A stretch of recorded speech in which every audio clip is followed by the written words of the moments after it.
বলে কুলাঙ্গার সন্তানটা বিবি পাইয়া মা বাবারে ফেলাইয়া আল্লাহর বান্দা শ্বশুরালয়ে চলে গেছে, শ্বশুর বাড়িতে চলে গেছে। মার খবর নেয় না, বাবার খবর নেয় না। বাবা কানতে কানতে, মা কানতে কানতে কিছুদিন পরে বাবাটা মারা যায়।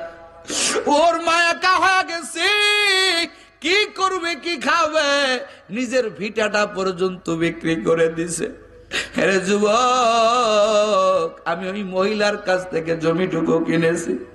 বলে এই মহিলা এখন কোথায়? বলে এই মহিলা কানতে কানতে অন্ধ হয়ে গেছে। ও আমার প্রাণের মা, মা গো মা, কোথায় গেলে মোরে সারিয়া, জনম দুঃখী ইয়াতিম আমি, চায় না কেহ ফিরিয়া। আমার আল্লাহ তাআলা বলেন, ও আমার আদরের বান্দা বান্দেরা, তোমাদের মধ্যে যাদের পিতা মাতা বুড়া হয়ে যাবে, যাদের বার্ধক্য পর্যন্ত পৌঁছে যাবে, ও বান্দা বান্দির দল, ওই মায়ের সাথে ঝাড়ি দিয়া কথা বলবা না, বাবার সাথে ঝাড়ি দিয়া কথা বলবা না। ওরে কথা যতটুকু বলবা ভালো কথা বলো, নরম কথা বলো। ওয়াকুল্লাহুমা কাউলান কারীমা। ও বান্দা, ভালো কথা বলো, নরম কথা বলো। তোমার কথা তোমার মা যাতে কষ্ট না পায়, তোমার কথা যাতে তোমার মা বেজার না হয়। আমার আল্লাহ কয়, কথা বলবা নরম করিও। ওই মার অন্তর যদি তোমার কথায় ঠান্ডা হয়ে যায়, তোমার কথায় যদি তোমার মা খুশি হয়ে যায়, আমার আল্লাহ কয় আমি আল্লাহর আরশে আজিম খুশি হয়ে যাবে। এটা কলিজার যুবক, এই মারে বহু কথা বইলা বইলা তুমি আমি কষ্ট দিছি, কথা কন ঠিক কিনা? এরা কলিজার যুবক, একদিন বুঝবি যেদিন তোর মা তোর থেকে হারায় যাবে। এই দুনিয়ায় নিঃস্বার্থ প্রেম, নিঃস্বার্থ ভালোবাসা।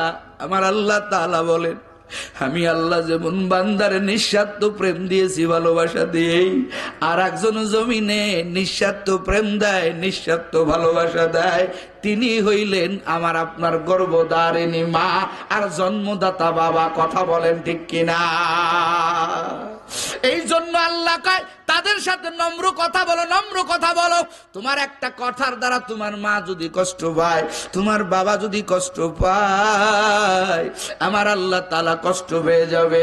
ওরে আল্লাহর বান্দারা, তোমার মা যদি কষ্ট নিয়ে কবরে যায়, তুমি যত বড় বক্তা হও না কেন, যত বড় পীর হও না কেন, যত বড় তুমি দেশের প্রধানমন্ত্রী হও না কেন, মার কষ্ট দিলে আমার আল্লাহ কয় ওই আযাব আমি আল্লাহ কবরে তো দিবই, ওই আযাবটা আমি আল্লাহ দুনিয়াতেও তোমাকে আস্বাদন করাইব।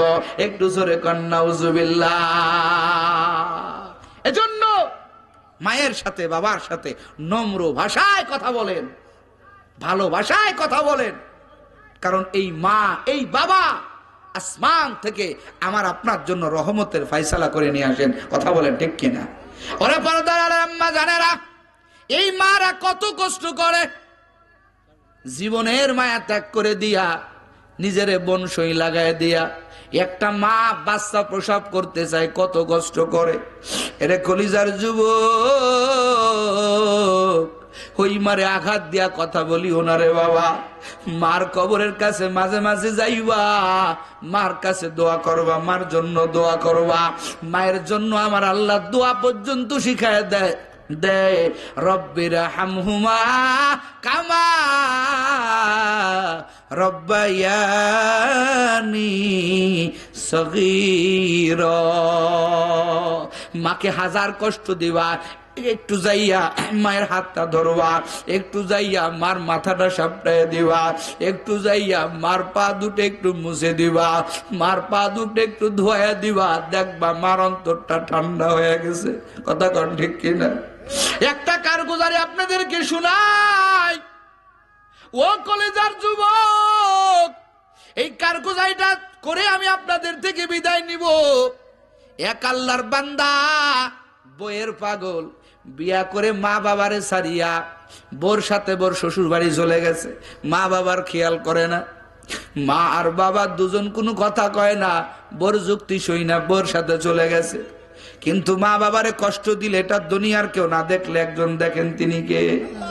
জোরে কর।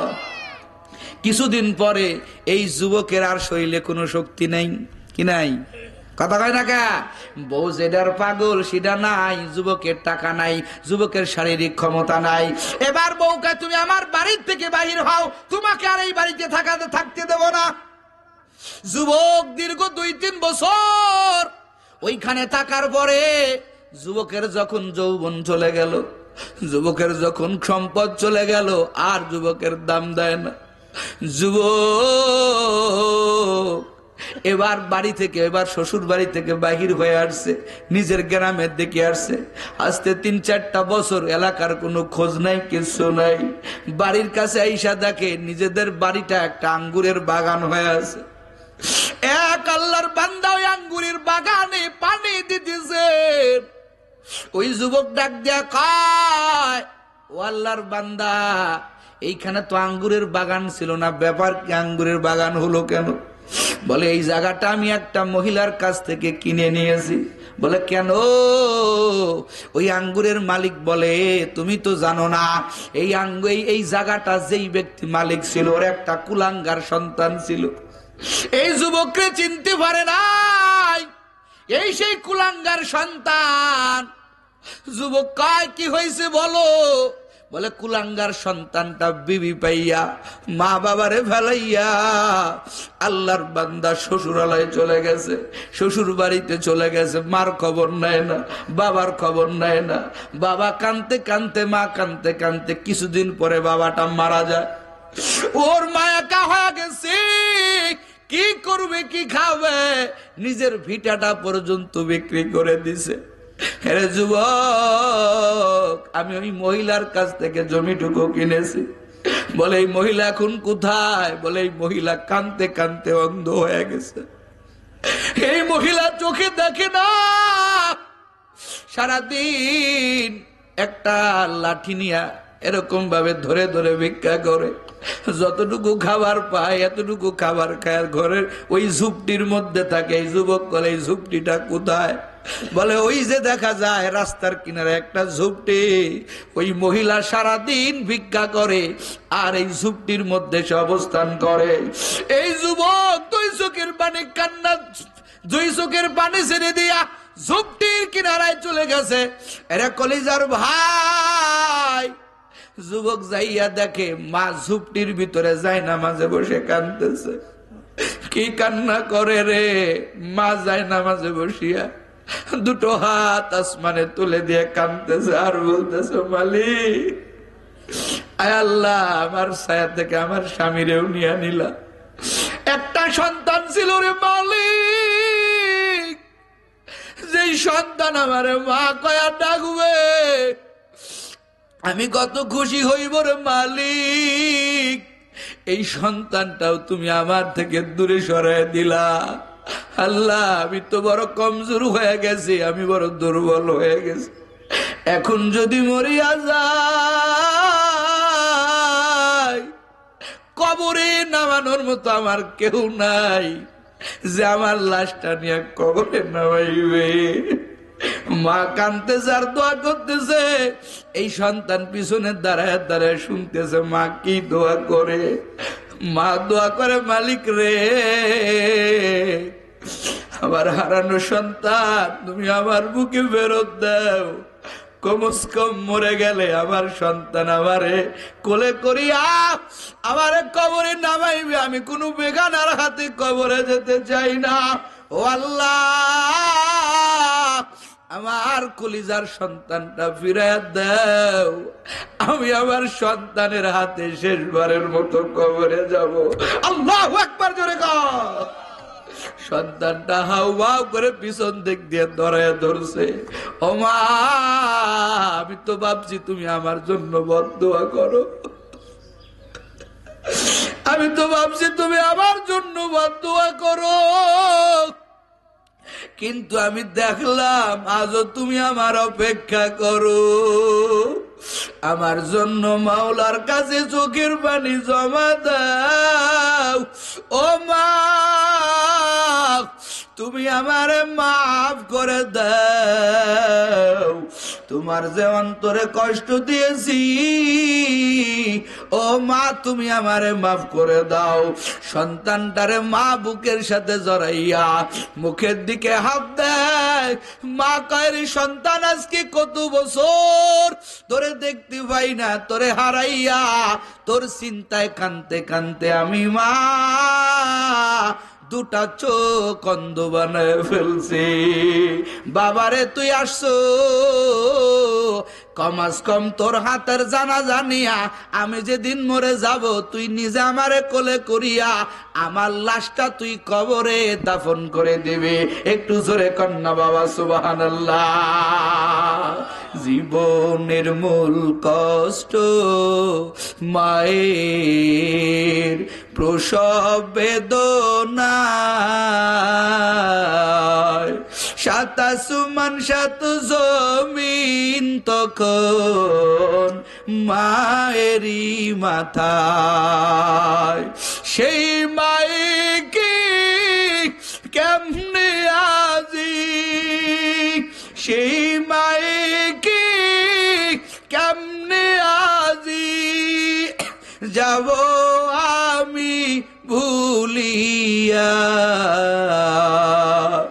ও আমার প্রাণের মা, মা গো মা, কোথায় গেলে মোরে সারিয়া। জনম দুঃখী ইয়াতীম আমি, চায় না কেহ ফিরিয়া।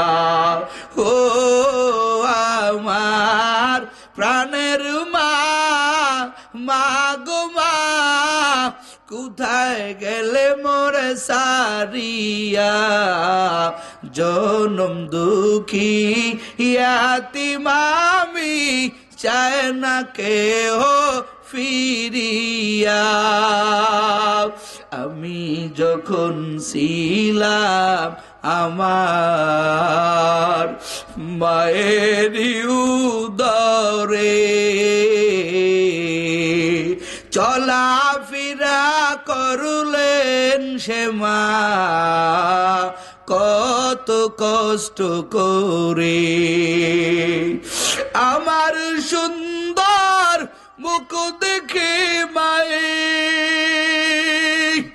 আমার সুন্দর মুখ দেখে মায়ে ব্যথা যায় দেয় হাসায়া। ও আমার প্রাণের মা, মা গো মা, কোথায় গেলে মোরে সারিয়া। জনম দুঃখী ইয়াতীম আমি, চায় না কেহ ফিরিয়া। ও আল্লাহর বান্দারা, এইখানে অনেক যুবক আসরে আজকে মা নাই বাবা নাই। ওই মা বাবার দোয়া আল্লাহ কখনো ফেরত দেয় না রে বাবা। এই যে সামনে রমজান আসতেছে, কত যুবক মার সাথে ইফতারি করবে, বাবার সাথে ইফতারি করবে। এখানে অনেকে আসো মা বাবার পাইবা না, একা একা ইফতারি করবা। মার কথা মনে পড়ে যাবে, বাবার কথা মনে পড়ে যাবে রে বাবা। বাবার দেওয়া সম্পদ, মার দেওয়া সম্পদ ভোগ করতেছো রে বাবা। আজকে মা কোথায়, বাবা কোথায়? একটু চিন্তা করো, মা বাবার জন্য দোয়া করো। এরে আল্লাহর বান্দারা, এই যে কোরআনের একটা বাগান, আমার আল্লাহ তাআলা, আমার নবী বলেন, মানুষ যখন মরে যায় তার সব আমল বন্ধ হয়ে যায়, কিন্তু তিনটা আমল বান্দার জন্য বন্ধ হয় না। ওরে কোন সন্তান যদি তার মা বাবার জন্য দান করে, আমার আল্লাহ এই দান আমার আল্লাহ ফেরত দেয় না। দান করতে না করতেই আমার আল্লাহ ওই বাবা মার কবরের মধ্যে আমার আল্লাহ সঙ্গে সঙ্গে নেকি ঢুকায়া দেয়। একটু জোরে কন্যা সুবহানাল্লাহ। এই জন্য আল্লাহর বান্দারা কতই তো সংসার করলাম, কতই তো খরচ করলাম, ওই মা বাবার কথা চিন্তা করিয়া এই যে আপনাদের এলাকার একটা সুযোগ্য একটা মসজিদের মাহফিল, এটা আপনারা আজ বড় কষ্ট করে করেছেন। আমি আপনাদের জন্য প্রাণ খুলে দোয়া করব বাবা, কালকের দিন পরের থেকেই রোজা একটু নিয়ত করেন, নগদ হোক বাকি হোক, ওই মায়ের নামে 1000, বাবার নামে 1000, 5000, 10,000, যে যা পারেন একটু নিয়ত করে আসেন নামে একটু মা বাবার জন্য দান করি। যেই মা বাবা নিঃস্বার্থভাবে আমাকে আপনাকে মহব্বত করেছেন, ভালোবাসেন,